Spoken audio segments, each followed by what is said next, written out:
Well, we'll go ahead and get things started. Thank you, everybody, for coming to today's panel. We are Winterion Game Studios. We're based out of the historic video gaming district of Clifton, Virginia, and Germantown, Maryland. My name is Daniel Greenberg. I'm a professor of computer game design at George Mason University in Fairfax, Virginia. With me are Richard and Matt. Richard? Yep, my name is Richard. I go by Morsis online. I'm a quality assurance analyst for a video game company. I'm not going to say which one because that just means I'm going to be made fun of for the rest of the con. And I'm only here for one day. I'm trying to enjoy it as much as I possibly can. Thank you, everybody, for coming out. For those of you who just got here, thank you so much for coming right after the Fortnite dance contest. It's really impressive. You guys made it over here in time, and I'm really glad to see you. No flossing, though. And I'm Matt, at Mauser TV on the Twitters. Mauser_gaming on Twitch. Mainly just goof around on Twitch and record videos with these guys. So, what's up? Appreciate it, guys, for coming out. All right. Today's panel is Better Know a Genre, the Role-Playing Game. We are going to walk you through 3 20-minute segments. The first is going to be a sort of a topical who's who that got us to this point. The next 20 minutes is mechanical discussion, what you need to know, what defines the genre, what are the things we care about, how did we get here, and then the last 20 minutes will be your Q&A. So with that, let's go ahead and start with part 1, history. The precursors, early war games. Before we even get to the digital, what are the analog products that got us to role-playing games in the first place? We start actually in the 5th century in India with Chaturanga. This is a recreational form of ancient battle. Has anyone here actually heard of Chaturanga or played Chaturanga? Anybody? Me, neither. Yeah, I didn't either until we started learning about this. We will get to the game that this game is partially responsible for spawning that you will recognize. Just know that a number of important conventions for RPGs come from this. Not the least of which is we have independent unit types. We have very specific rules for combat, how they operate. They're moving on an orthogonal grid. There is a predefined arrangement to battle, and this is meant to simulate a real-world equivalent. So we already have a game being constructed here in the 5th century that is designed to essentially reproduce combat, right? And because of the place of its origin, the combat is specific to that locale. You'll notice that they have chariots and elephants. The king is the Raj. So the pieces obviously reflect the location that it comes from. And this is key because we move from Chaturanga to chess. Now chess, obviously there's a lot of similarities to the structure of the board game, and chess makes its way, if we're going by sort of the modern incarnation of the game, the rules as you understand them, they migrate into Spain by virtue of invasion in roughly the 15th century. And it's those rules... surprise nobody, by the way. Yeah, so it's these rules that get codified and kind of establish chess as... I don't like this handle. Shoot. Kind of establish chess as the game that it is. Now, this is the first really well-established example of iterative design. We've had a game that has gone from place to place to place. It's migrated from India all the way to Western Europe. And through that migration, chess has found a way to sort of mutate and adopt the tropes and the realisms of the places that it goes to. And this is also... incidentally, a very competitive game. Chess becomes an official sport, I believe, in the 19th century, and it is still probably the most competed non-physical sport you'll find in a lot of international competitions. I guess esports have really just kind of come up to the way. I'm sure there are stats now that say there are at least a couple e-games that have passed chess, but I'd like to say chess had a pretty good run. Yeah, probably. If nothing else, we can always go bug Ninja and tell him to thank the forefathers of chess and for all of his success, because he would have nothing if not for. Right. I mean, you talk about chess being a precursor for RPGs. I mean, the same can really be said for gaming in general. Like esports, they're not going to be here without chess. So. Fun fact, who has ever bought one of those RPG strategy guides, like a Brady Games guide, or one of those things like how to play? One of my favorites was in the old Nintendo Power magazine, they had the how to play for Final Fantasy, and Kid Me really needed that because the NES one was kind of tricky. The oldest surviving text on chess is actually a book of strategy that was written here. I have the Repetición de Amores y Arte de Artes con Juan Juegos de Partido. Basically, this is the oldest book on chess, is the how to, like, 101 strategies, how to win at chess. Like, it's a strategy guide. Is the oldest book that we have that's still, like, oldest on record existing book about chess. Ye old Brady games. Right. Like, I just imagine dusting it off and it, like, still has the little tag to, like, join the club, send in, like, your address or whatever, like, register your copy. Send back a proof of purchase. So. Get $5 off of Final Fantasy II, I don't know, 9 or whatever one was being released at the time. So we move on from chess and we get to Kriegspiel. Now this is military wargaming starts to get formalized. We start to see Counterwargames. These are pieces with very specific symbols, scores, and rules that are designed to sort of emulate real-world combat. Again, now this is 19th century real-world combat, but the combat of the day. This is something that is actually being played by a lot of military individuals, and the rules are actually codified by von Reiswitz, who's the first lieutenant of the Prussian army at the time.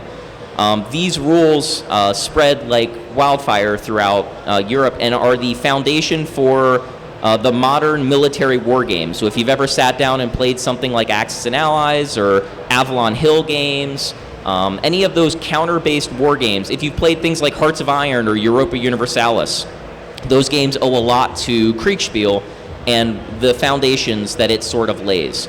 Now, we're not going to go too much farther into Kriegspiel because that sort of takes us down a different track, and that would be, better know a genre, the strategy war game.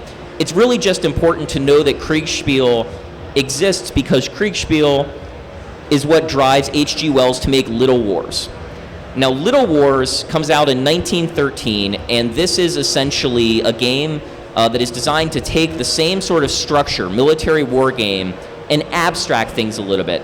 More what's happening in the field, more sort of what's the story behind what's happening. It's a way to take what was a very complicated game intended to be played by people who are serious military individuals and scale it down to, as he says, a game for boys from 12 years of age to 150, and for that more intelligent sort of girl who likes boys' games and books.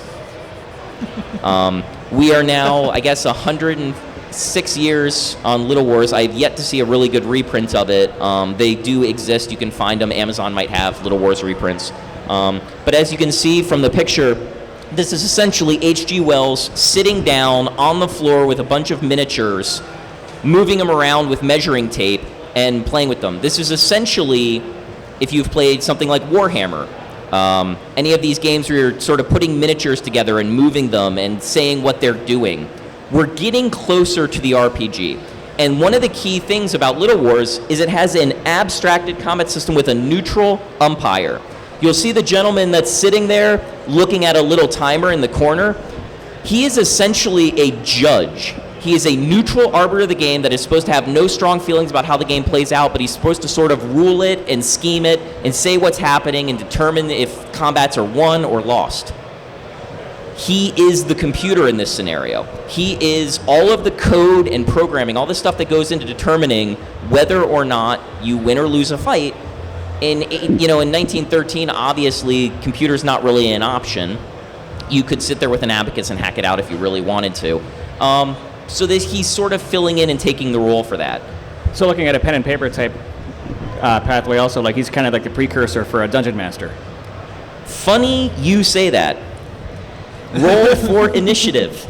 The second major leap happens not in Europe, but in that bastion of gaming, that place from which so many things rose out, Wisconsin. So in the 1970s, we get Chainmail. And Chainmail is essentially an attempt to make rules for medieval miniatures. You will recognize perhaps the name Gary Gygax. Gygax, along with Jeff Perrin, come up with the first version of the rules for this game. And Dungeons & Dragons is essentially doing for medieval fantasy combat what precursors had done for actual military units and hardware. That is to say, rules for spellcasting, attacks, some of the real key conventions that come out of Chainmail, things like experience and levels, those things that we use as numeric abstractions for how powerful or how seasoned a particular unit is. A lot of that stuff emerges from Chainmail. But Chainmail doesn't actually inherently give you the storytelling aspect of things. Chainmail gives you all the combat rules. In fact, it says very simply in the first page of Chainmail, we do not pretend these wargame rules will add significantly to anyone's knowledge, albeit they do reflect medieval warfare reasonably well.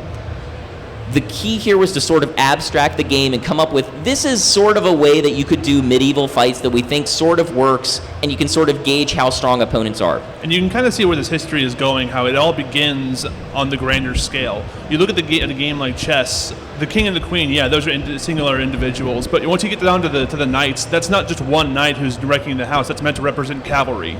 The bishop is meant to represent the church. The pawns, there's not 8 guys in a fight, especially not in warfare like that. That's, your entire infantry.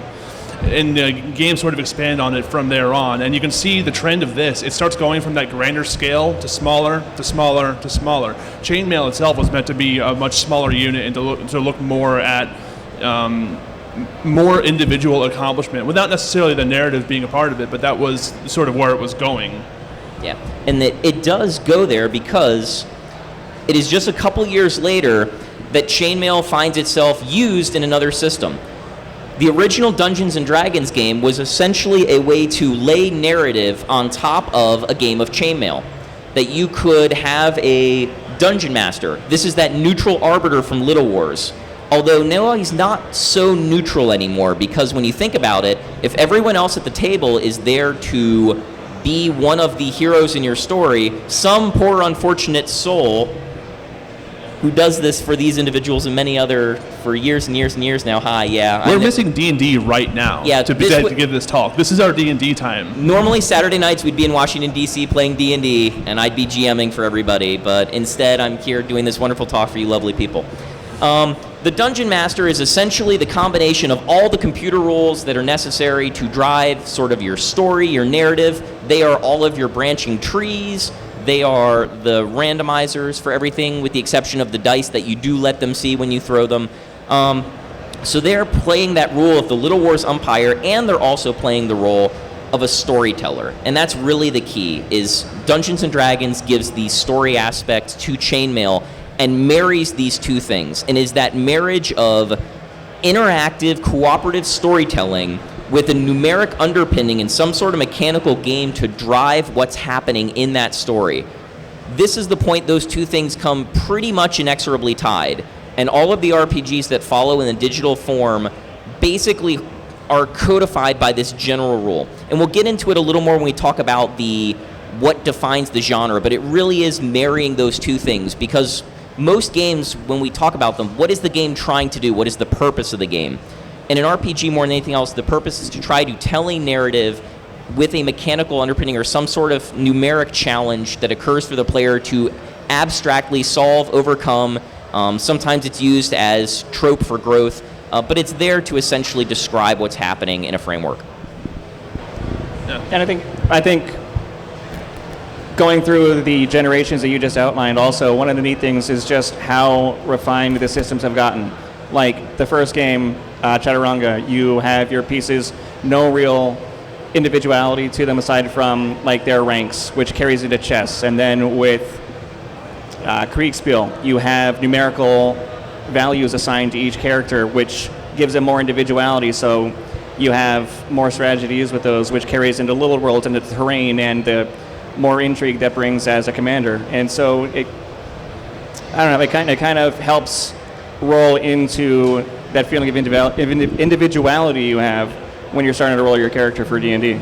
Yeah, and we'll get more into what numbers mean in terms of narrative sense as we start going into the second chapter of this presentation, but you can even start to see a bit of that, like he was saying. When you go from Little Wars to Chainmail, or specifically to Little Wars to D&D, we kind of skip Chainmail there. Little Wars, it's just like you have your infantry.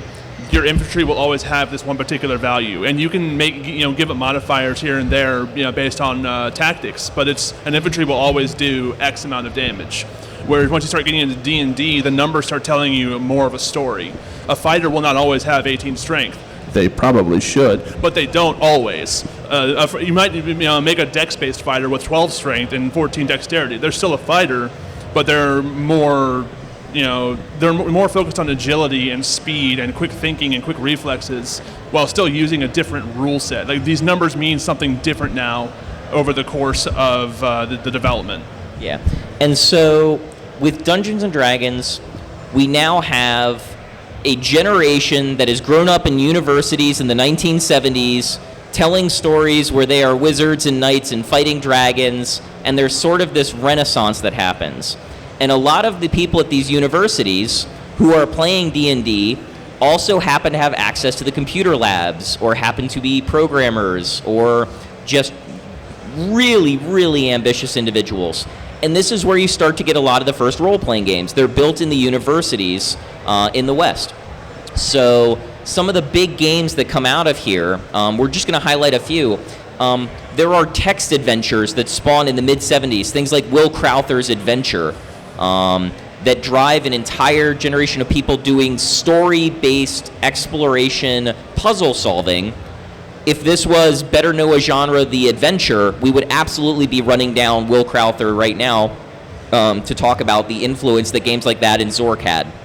But since this is about the role-playing game, the three examples that really drive a lot of the innovation in this sphere are Rogue, Wizardry, and Ultima. Anyone played, who likes roguelike games? Anybody here? Binding of Isaac, etc.? Void Bastards. What was that? Void Bastards. Oh, yeah. He really likes Void Bastards. Yeah. Crypt of the Necrodancer. They all kind of come from this. So Rogue gets us this lovely quote from the first page of their book. Your quest is to fight your way through the dungeons of doom and return with the fabled amulet of Yendor, or die trying. And you probably will. And you will. Yeah, it's a procedurally generated game. So this is where we're really taking what can we do with computers that's really helpful to make this run along, that's actually a little bit of a pain to do on a tabletop. And procedurally generating dungeons, just creating these towers, you go down a level, down a level, down a level with exploration and moving monsters. I will tell you, as someone who has GM'd for 15, 20 years, there's a lot of work and effort that goes into dungeon development. If the computer can generate dungeons for you very quickly and rapidly, you get a very interesting and dynamic experience. Rogue also gives us this sense of progression, permanent death, and challenge. The premise of Rogue is essentially to dig through these dungeons, build up your character, gather items, and survive the depleting resources that you're dealing with as you try to dig further and further into it. It's a very challenging game, but it has a very pointed exploration. You'll notice things like hits, strength, gold, armor, experience, level, all there at the bottom of the screen. Rogue is entirely built on making cost-benefit analysis, determining what rooms are worth exploring, what things are worth spending time and effort to go dig up, and when you should just cut your losses and move on to the next level. There's a lot of strategy goes into that, and it is that strategy of cost-benefit analysis and deciding what things are worth doing or not doing that a lot of future RPGs lean on. Yeah, even not even just RPGs, but like I mentioned Binding of Isaac. Like if you find that one weapon that you know is just going to wreck everything you come across, then you're done exploring. Unless you have something else you're looking for, or you're doing like a... Can you even do a 100% run of Binding of Isaac? Is that even possible? In theory, I think, yeah. I haven't seen one, but I think it's theoretically possible. Yeah, I would imagine it would be really, really hard. But yeah, so if you're just trying to go through it casually, like even in games like this, you'll find something... that one thing. God, you sound like such a gambler when you're playing roguelikes. I just need that one sword. I just need the one. And as soon as you find it, you can just move on, and you don't have to pay attention anymore. Next year, we get Wizardry. It is in the fall of the 5th year of the fantastical wizard Windra that our campaign began. What season or year it is now, none of us knows. I believe we're on the 9th level of this accursed maze, but time and distance are ever shifting and reality is fleeting. Wizardry has a party! We've now upgraded to a whole group of individuals in our digital simulation. These individuals have lots of different classes. We have fighters, thieves, priests, mages. They have their own armor class, their status. We get character names. We're customizing them even further. More personalization is coming into the mix. We also have this incredibly lovely vector 2D/3D exploration that you can kind of squint and see in our slide here. So we now have, sort of three-dimensional pseudo-maze dungeon crawling combined with these role-playing game elements. So already by 81, the genre is getting pretty well defined, and you're starting to see more codified rules enter into the schema. One of the things I thought was fascinating too, this game came out in 81. That convention where you're going first person through dungeons with the heavily inspired playstyle from Dungeons and Dragons, like that still carried on for like a good decade. Like you have games like the Bard's Tale series and like the early Persona games, where you still have that same perspective, dungeon crawling, with the full RPG mechanics. Yeah, if you want like a Super Nintendo example of that, of deep cut here, Arcana was the exact same thing. It looks almost exactly like this, just more fleshed out.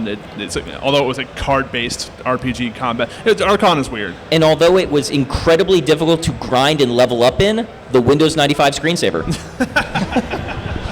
All right, so and the last one I want to talk about is technically we don't get that perspective until I believe Ultima Underworld. A big Steaky and Abyss fan here, but Ultima gets made in Texas while Richard Garriott is at the University of Texas in Austin, but gets released and published by a company in California, hence why I have both up here.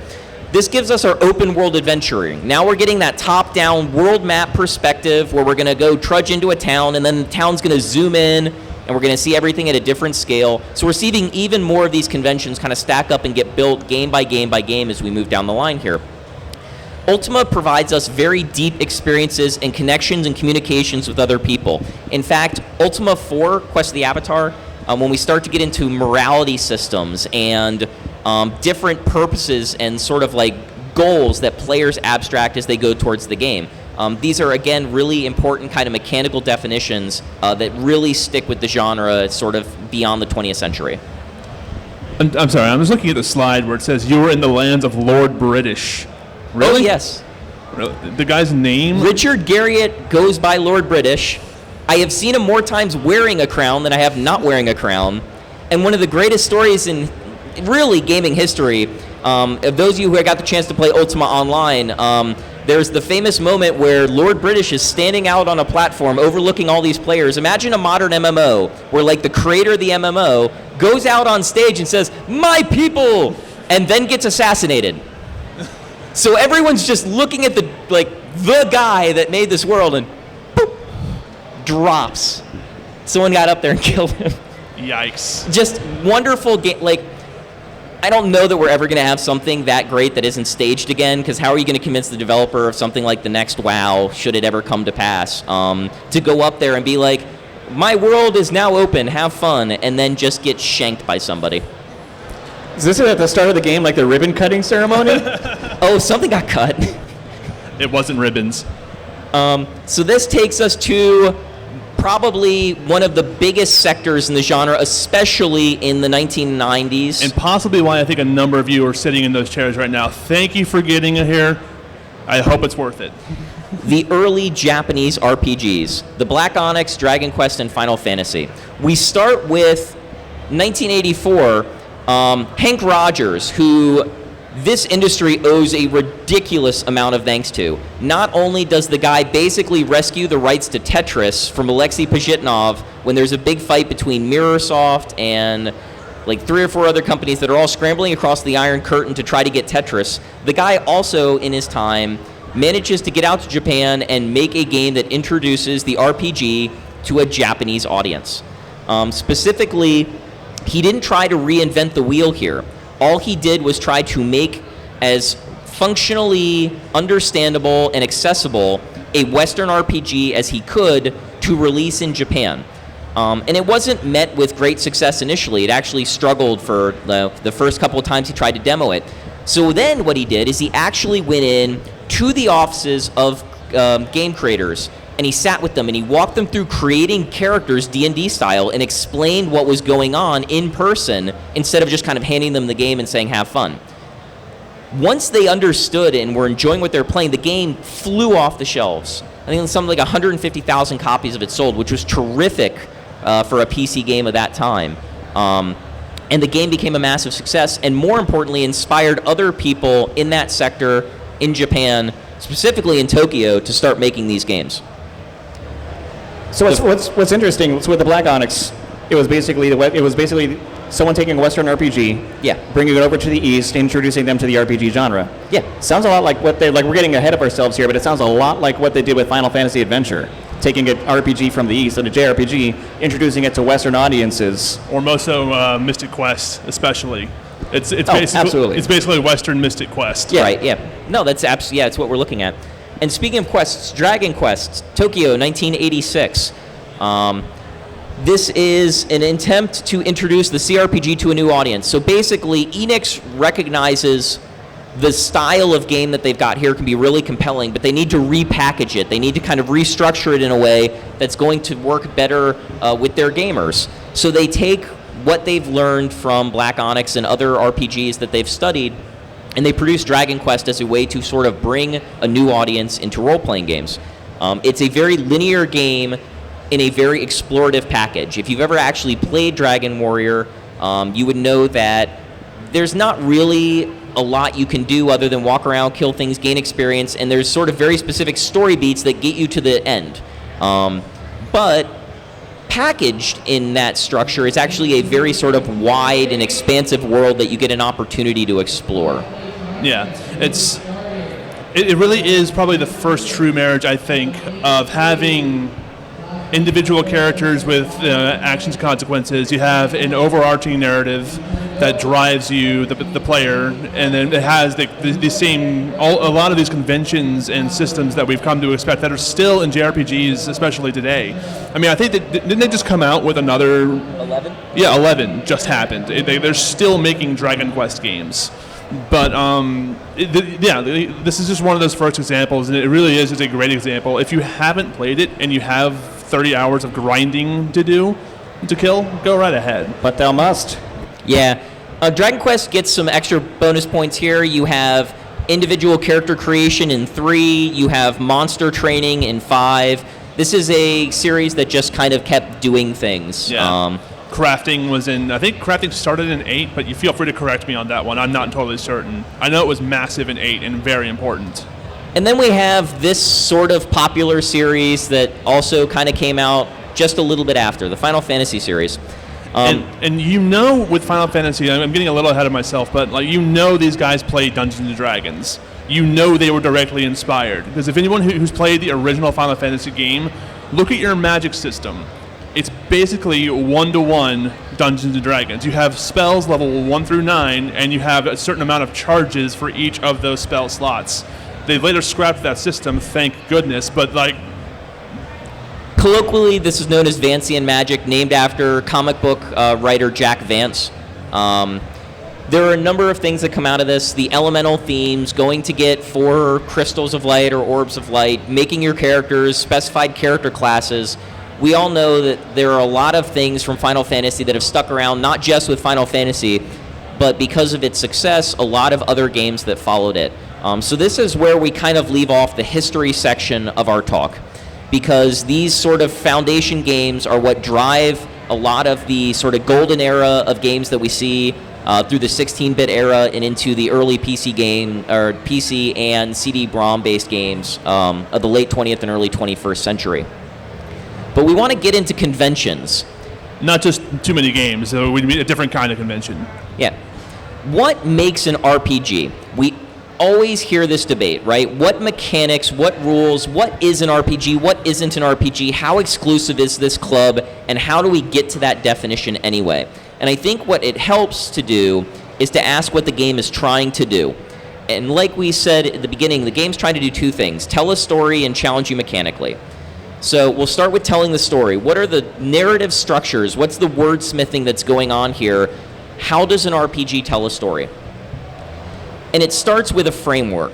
Like any good writer, there's sort of a structure or a style to how the story is told. Now, it just so happens that the most common storytelling arc in RPGs is hero's journey, right? Some unassuming kid of just old enough age to pick up a weapon, but too young to be thought of as uncool and undefined, and a tabula rasa that you, the player, can sort of imprint on and pretend to be, lives in an innocent village until the village is rocked by some baddie in another world who swears vengeance on you because you happen to be the first person he sees, so now you are the foil to this guy. So you're stuck going out on an adventure, meeting interesting people, dealing with some challenges, and coming back to eventually save the world. The hero's journey has been done 1,000 times in 1,000 formats: books, television, movies, video games, and the RPG was no stranger to the hero's journey framework.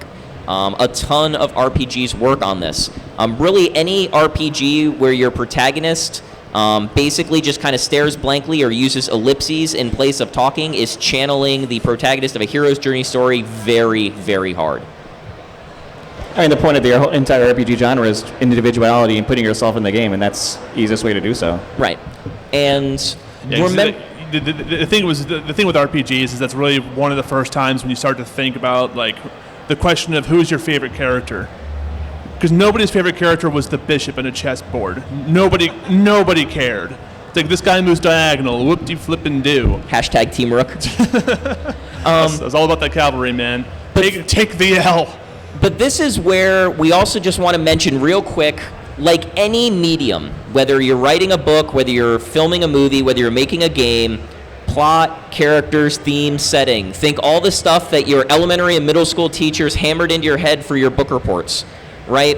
If you are making a role-playing game, what are the vehicles you are using to construct and devise this, and make sure that they are working in simpatico, that they are kind of operating together to craft that.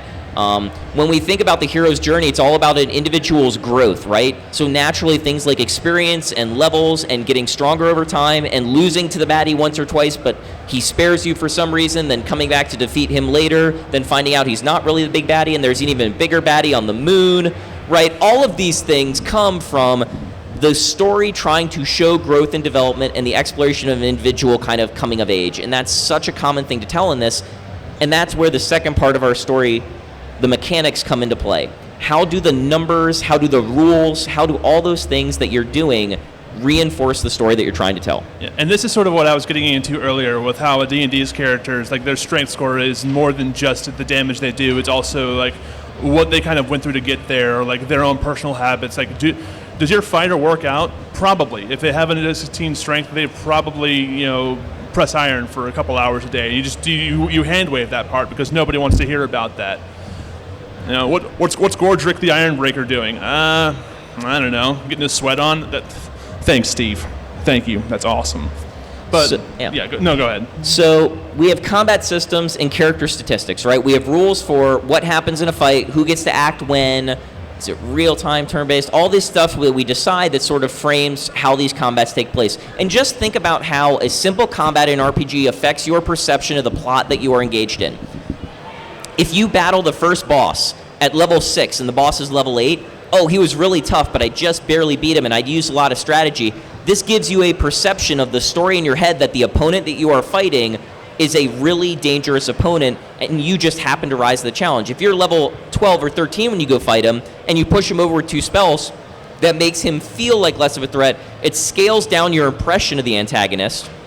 It may make you think that the villagers that couldn't defeat him are really pathetically weak, but it's going to change your perception and your scale of your character and the world around you, even if slightly, because obviously to an extent those of us who play these games and absorb them, you start to get a little numb to that particular storytelling vehicle, but generally speaking, it does affect your perception of the world that you are engaged in. So it's key as a developer to sort of understand those scales and those numbers and how to design a system that's going to create the amount of impact you want for the moment you want. How do you make the regular fights to get to the boss interesting, compelling, fun, but not too grindy, while when they get to the boss, making them challenging, unique, and in a way sort of expressing the boss through the mechanics that they may use. For example, I am the boss of water, so when I start gathering water around me, you need to hit me with a lightning bolt to shake the water off of me, whatever it may be, right?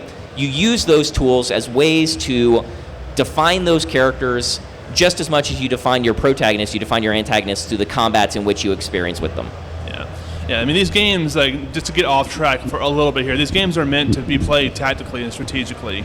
There's a reason status effects exist in games like this. Like, there's a reason you have the poison spell. Yeah, it doesn't do 1,000 damage on your first hit, but, like, if your battle is going to take a long period of time, especially if you're under-leveled, like I tend to be in a lot of games because I don't grind ever, that one thing you do will add up over time, and like, that's something you have to keep in mind. Like, strategy is almost the point of these games when you talk about their mechanic purpose. And then one of the best things you can do, thematically wise too, is build up that strategy, reinforce that what you need in each battle is a strategic mindset, and then you go against some Kafkaesque character that just is absolutely chaotic, and all your strategy goes right out the window, just so you can feel like, holy cow, this guy's absolutely out of his mind. Right. You think of like the MMO Trinity system, tank, healer, DPS. Like these things apply in RPGs like Final Fantasy as well. You have somebody who's meant to take hits. Cecil, your paladin in Final Fantasy IV, he covers everybody. He's meant to take the damage. Never mind that he's also one of the strongest characters in the game. That's because paladins are busted in Final Fantasy. But like then you have Rydia in the back, who if she takes 2 hits, she's dead, and there's nothing you can do about it. And then you have Rosa, who's supposed to fix that if that ever comes down to it. There's your Trinity system. It follows the same way. Right. And this gets us to the attention to detail, all the little things that we've kind of been mentioning here and there as we go along.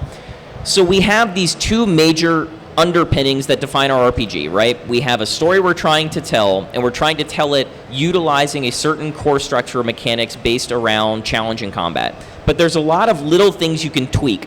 And one of my favorite things before I even get to this, how different is real-time chess versus turn-based chess?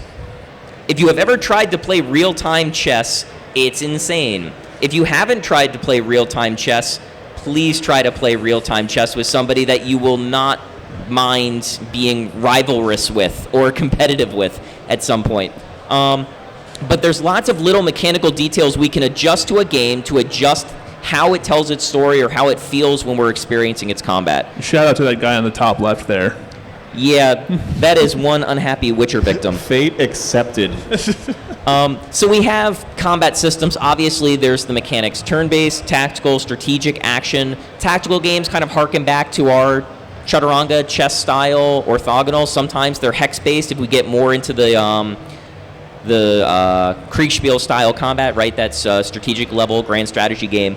We have action-based games now, games that have sort of decided that the combat style of the story we're going to tell in real time. Things like Final Fantasy 15 explored this route. Yeah, Kingdom Hearts, Final Fantasy 15, Nier Automata I'm playing through right now. It's a great example of an action-based RPG.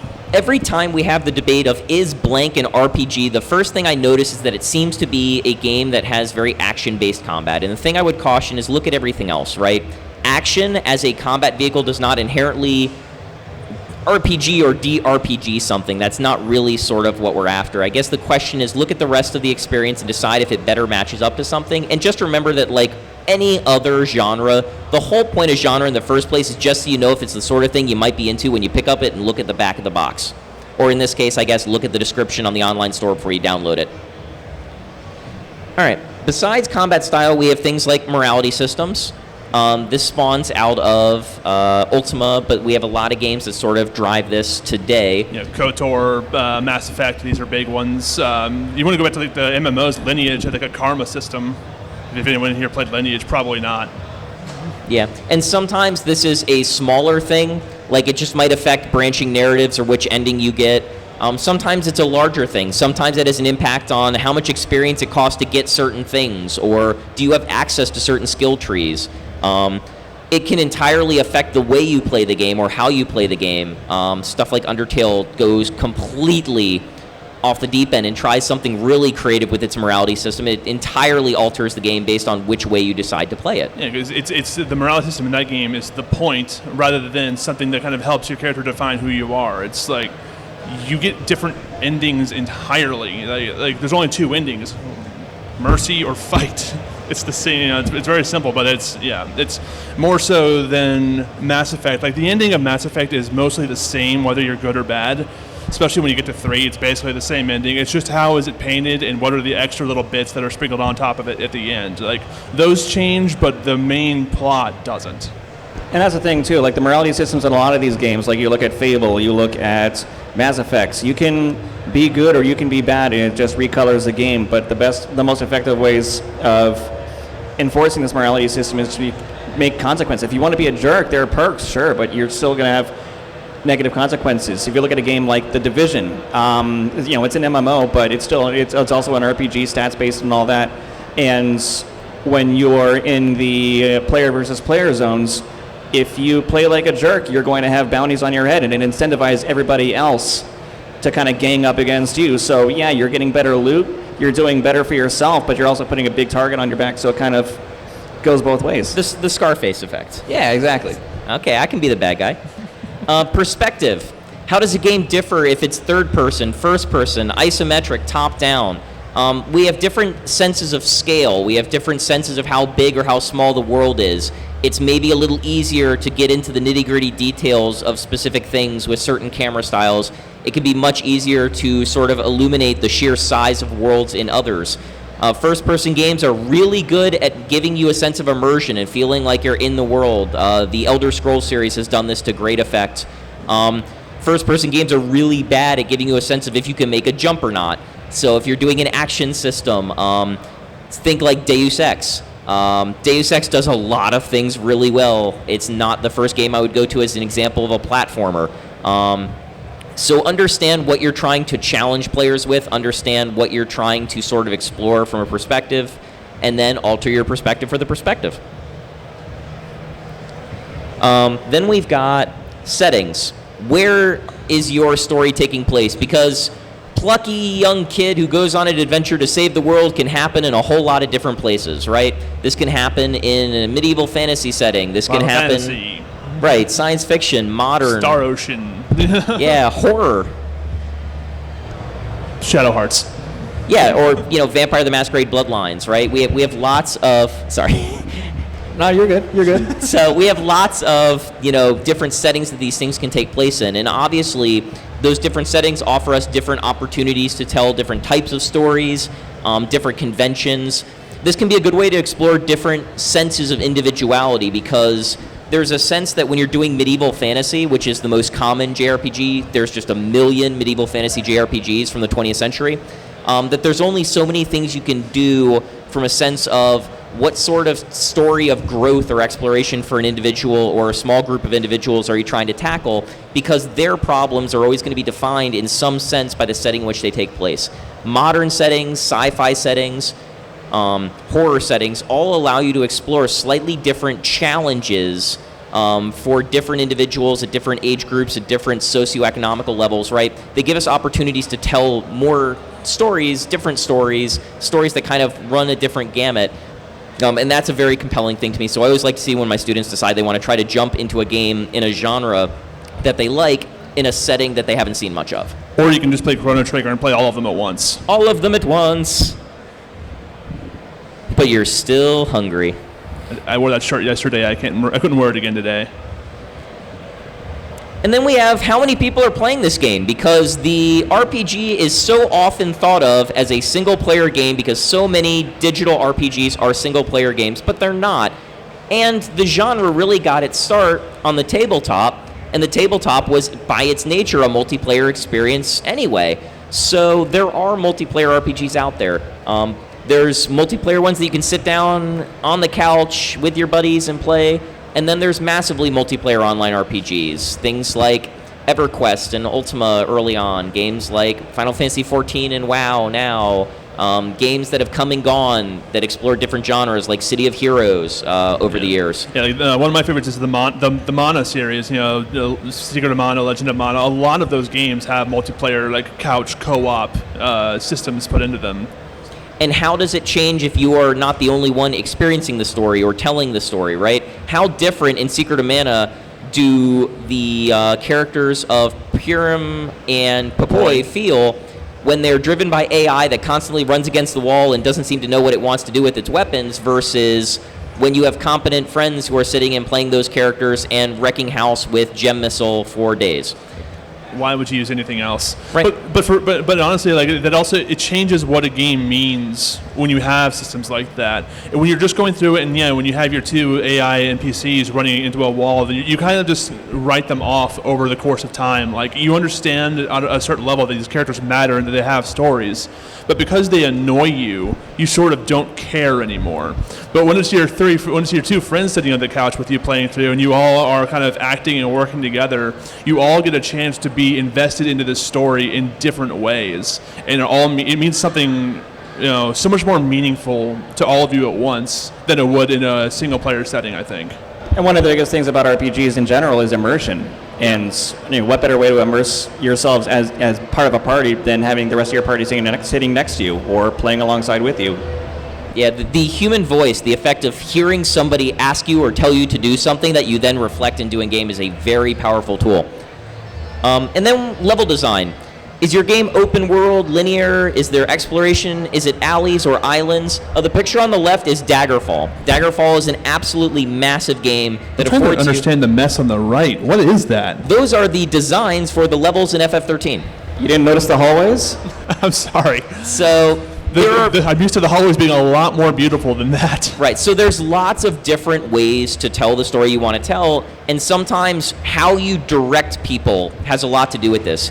If you have ever studied tourism or travel, Disney did not become a megalith by accident. Some of their brilliance comes from their ability to do level design.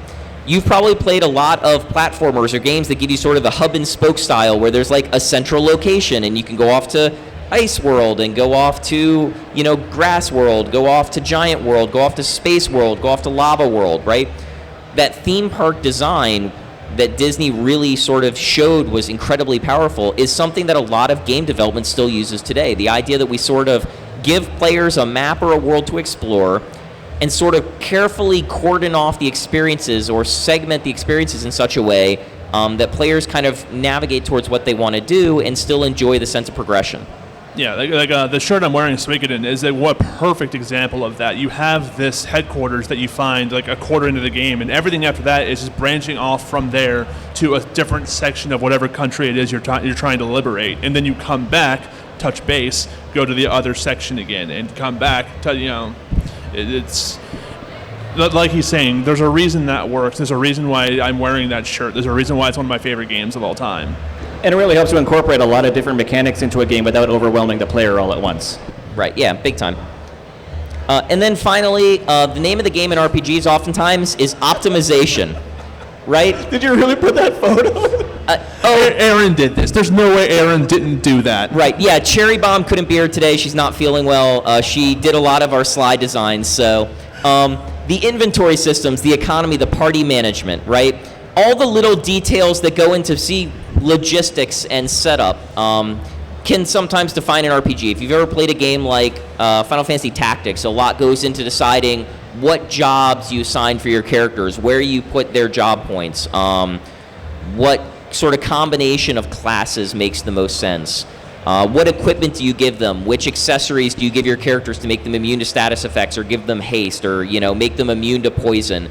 Whatever it may be, all that little minutia that goes into sort of scheming how you want to play.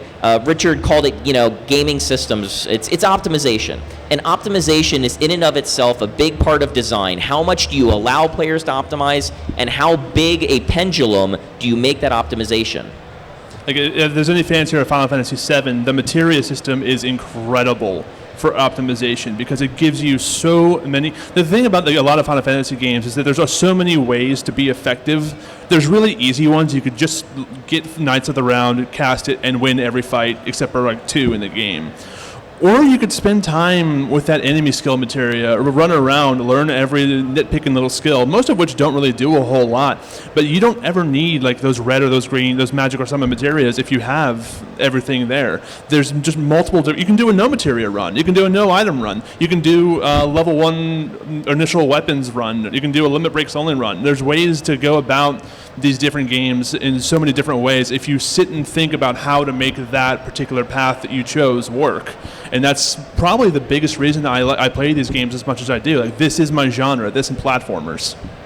And you talk about optimizing your characters, you can also optimize the game. And I think the biggest point of a good inventory system, or the biggest points of a good party system, is limiting the amount of times you're in the menus and maximize the amount of time you're actually in the game. I mean, how many people have played Oblivion? They're in a big fight, they're low on HP, and all of a sudden they have to grab some healing potions, pause, scroll. Oh, wrong menu. Whoops. Switch over to the menu. Scroll. Oh, there it is. Clay jar. How many of these did I pick up? Exactly.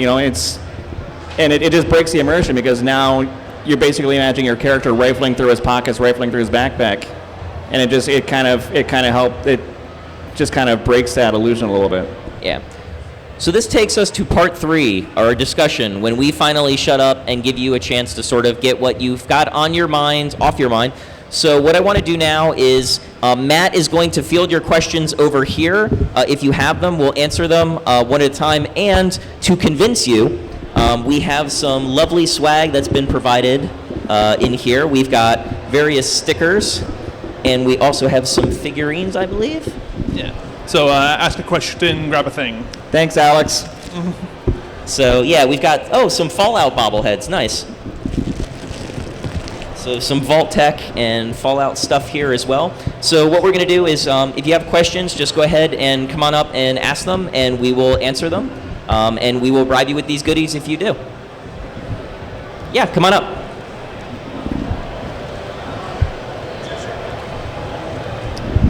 Hello, hi. So actually, I'm trying to be a game developer myself. So I was thinking of like RPG and just how they generally have like a bunch of interesting stories and engaging things.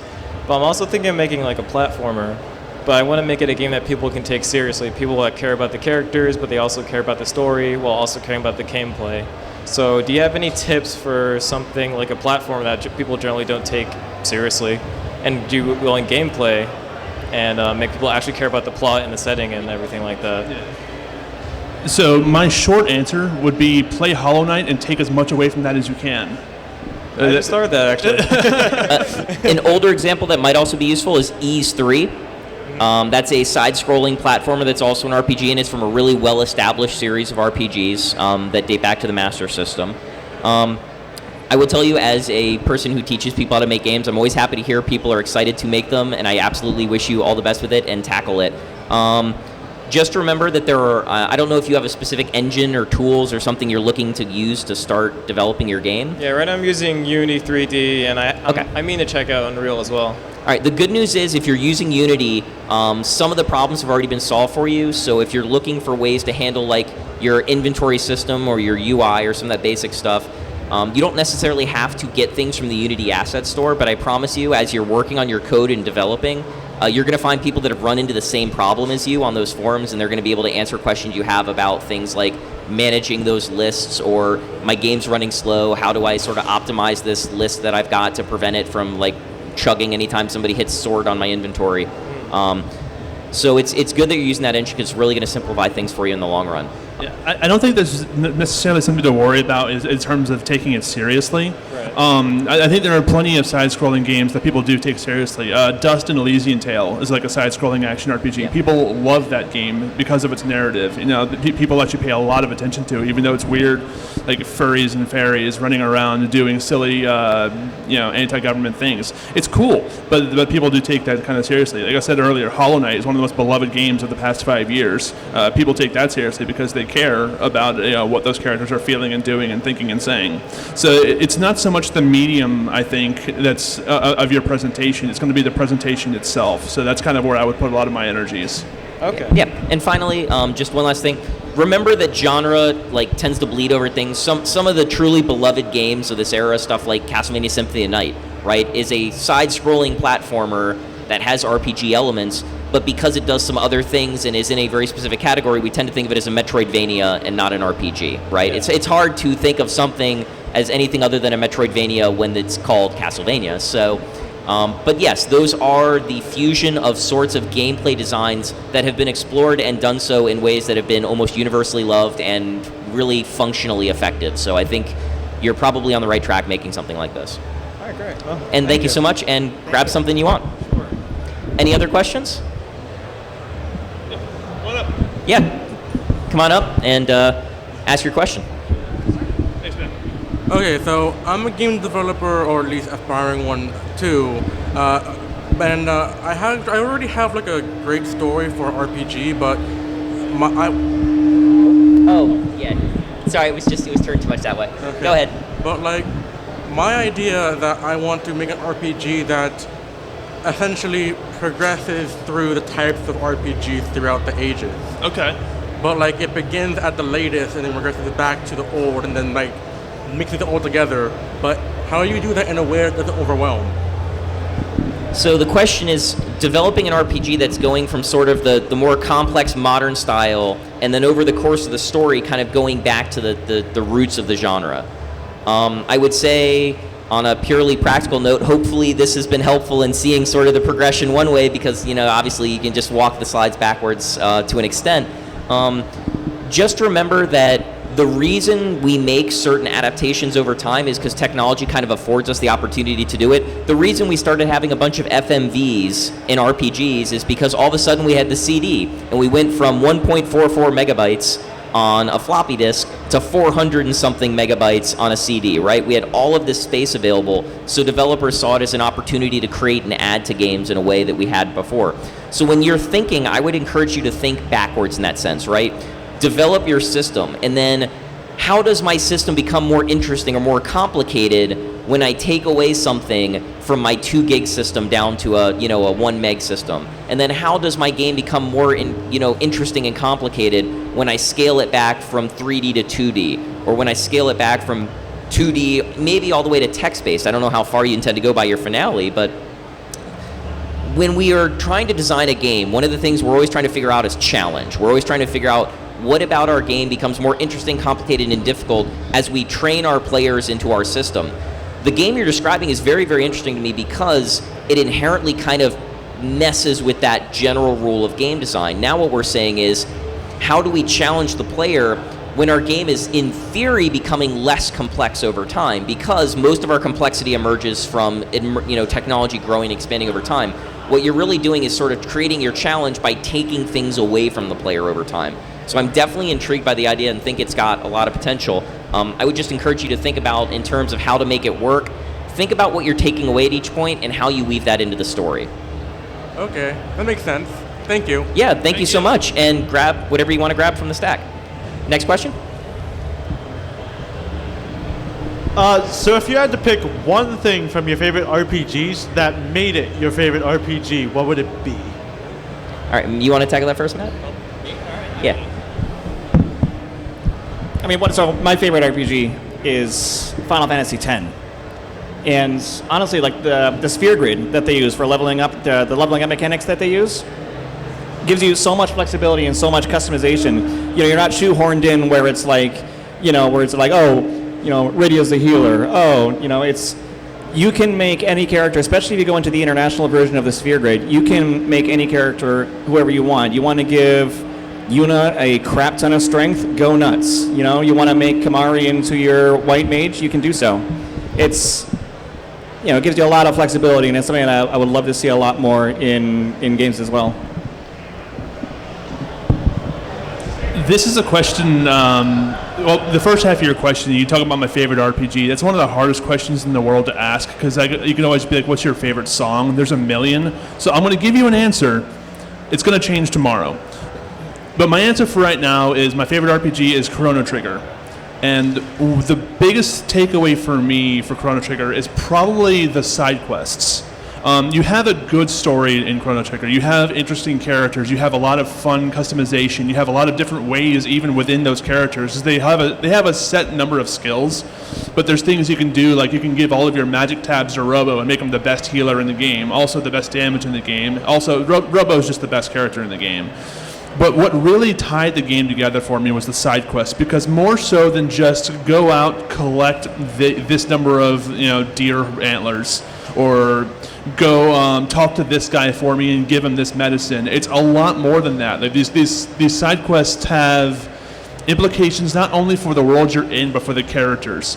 I'm going to spoil it. It's been 23 years, guys. I'm sorry. When you're doing the Rainbow Shell quest, it's not just about getting the Rainbow Magic Sword for Chrono or the super cool Sun Gun for Luca. It's also about how Marley has been estranged from her father, the king, for her entire life because of a misunderstanding, and because there was no mother for her to bounce off of, so it was just a king tied to his duty, not knowing how to be a proper father. And at the end of this side quest, the two of them reconcile that, and you can tell that they're going to work on it going forward. That's probably the biggest thing to me, is like, make your side quests matter. Just give me something more than just go here, do this thing. Give me a reason, and that's why that's probably my answer for right now. And in my case, I got my start in games academia studying transmediation, the idea of migrating from one form of art to another form of art. and sort of the effect that has on how you tell your stories. So I studied a lot of stuff, but one of the things I studied very heavily was late-era Italian opera. And that study led me to write a 100-page thesis on the narrative overlaps of later Italian opera and Final Fantasy VI. That should have made me absolutely sick of Final Fantasy VI because I was staring at the game for so dang long. But it didn't. There was so much congruence, there was so much intrigue and interest in the way that that team decided to try to tackle certain storytelling methods, from things as simple as why seagulls are following Cesar Gabbiani and the sort of significance of those, all the way down to the heavy-duty stuff like the opera scene. I recently played through Witcher 3 and I loved it. I was a Daggerfall addict growing up and I loved it. Dungeons & Dragons is something I've been playing for 20 years and still to this day find novel and interesting and unique, and always find myself playing different scenarios that I wouldn't necessarily have thought of the week before. But this is favorite, and if I've got to pick a favorite, it's Final Fantasy VI. And grab something from table, thank you. Yeah, thank you for your question, that's a good one. Yeah, we'll keep taking questions here, so if you want to come up and ask your question. What would you say your favorite mechanic of a roguelike is? Favorite roguelike mechanic? We'll go the other way on the table this time. This one's a little bit silly, but who's played Rogue Legacy? All right.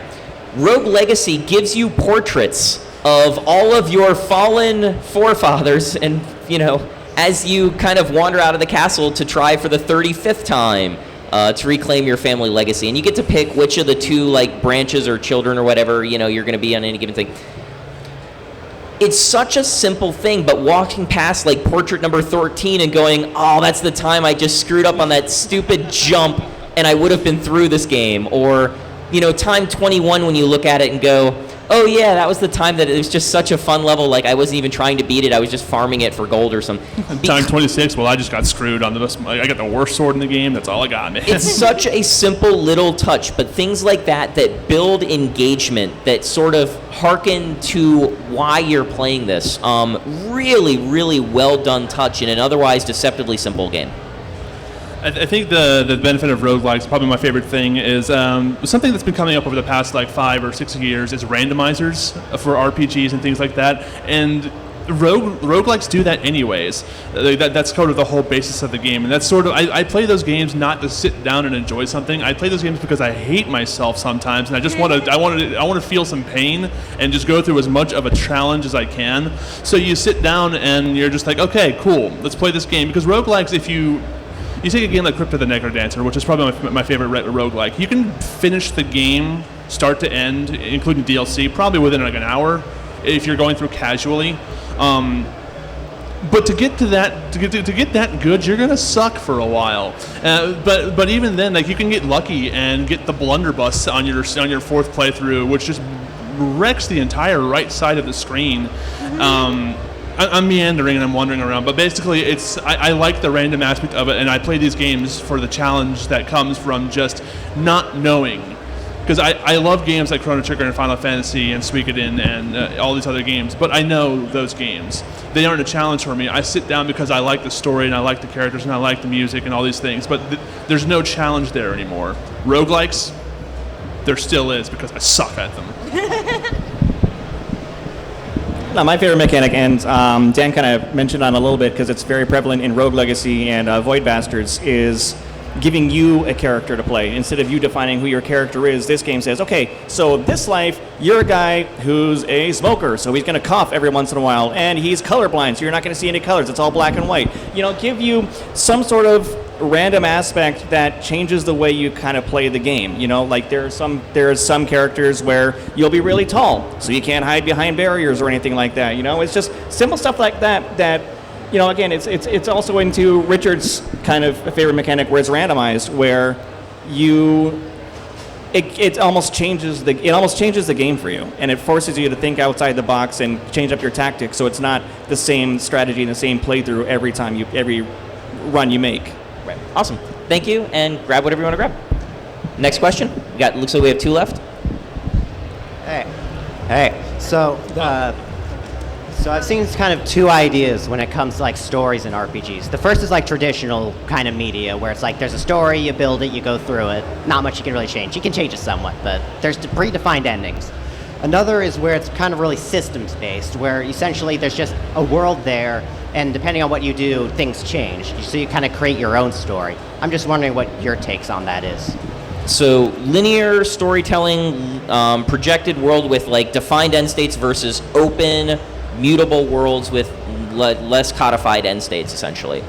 The big gate here right now tends to be regular RPGs versus MMORPGs, because each one's kind of run with one of those for the most part in their own thing. And that's kind of a constraint of what they have, right?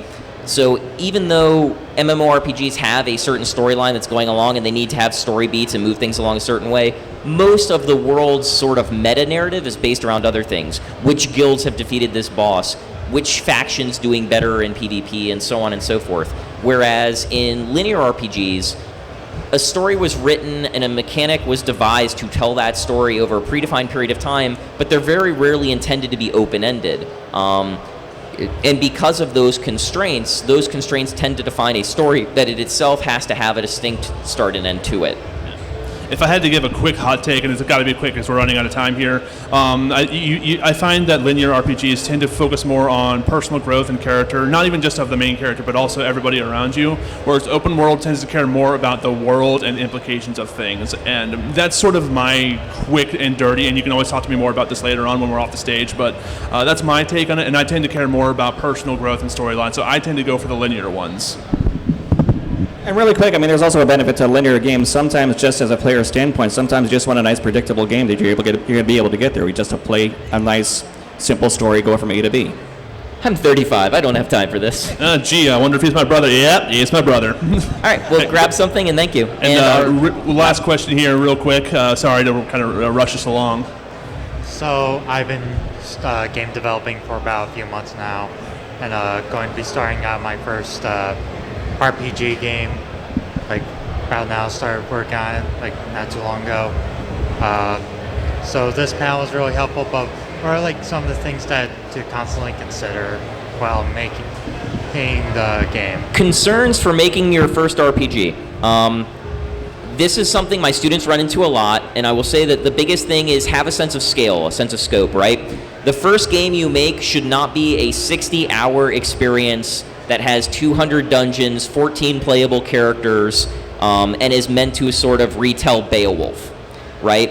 There's a scale that you need to tackle, and they say it's 10,000 hours to mastery. The more you work at something, the better you get at it, the quicker you'll go, the more people you'll attract with your work and the quality of the work, the larger a team you can assemble, the bigger thing you can make. It snowballs if you really put your heart and soul into it.